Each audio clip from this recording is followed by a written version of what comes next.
Mister বিস্টের crore crore ডলারের ভিডিওর পিছনে এমন একজন মানুষ রয়েছে যাকে আপনারা স্ক্রিনে খুব কম দেখেছে, কিন্তু তার কাজ ছাড়া একটা ভিডিও বানানোও সম্ভব না। তার নাম হলো তারেক। কিন্তু কে এই তারেক? তিনি কত টাকা আয় করেন আর কতদিন ধরে মিস্টার বিস্টের জন্য তিনি কি কাজ করে আসছেন, এই ভিডিওতে আমরা ফাঁস করতে চলছি মিস্টার বিস্ট টিমের সব থেকে লয়াল ব্যক্তি, তার গোপন জীবন। দেখলে আপনিও অবাক হয়ে যাবেন। তারেক, তিনি ক্যামেরার পিছনে থাকেন।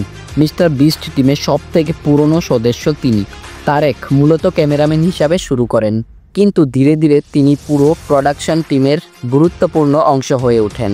তারেক মিস্টার বিস্ট টিমে কবে থেকে কাজ শুরু করেন? আনুমানিক 2018 সালের দিকে।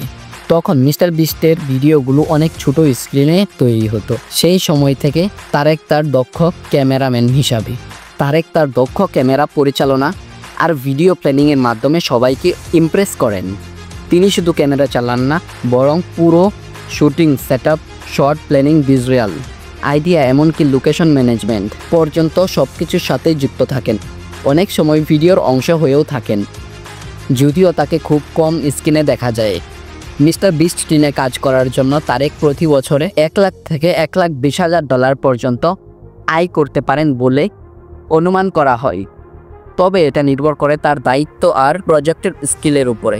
2025 সালে মে মাস পর্যন্ত, মানে এই মাস পর্যন্তও কিন্তু সে এখনও পর্যন্ত মিস্টার বিস্টের সাথে কাজ করতেছে, এবং কি সব থেকে গুরুত্বপূর্ণ টিম মেম্বারের ভিতর কিন্তু তিনি একজন। তিনি নিয়মিত মিস্টার বিস্ট স্টুডিওতে প্রোডাকশন ভিডিও ব্যাক এজেন্ট কাজ করছেন।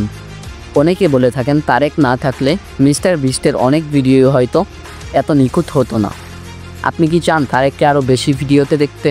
তাহলে নিচে কমেন্ট করে জানাও।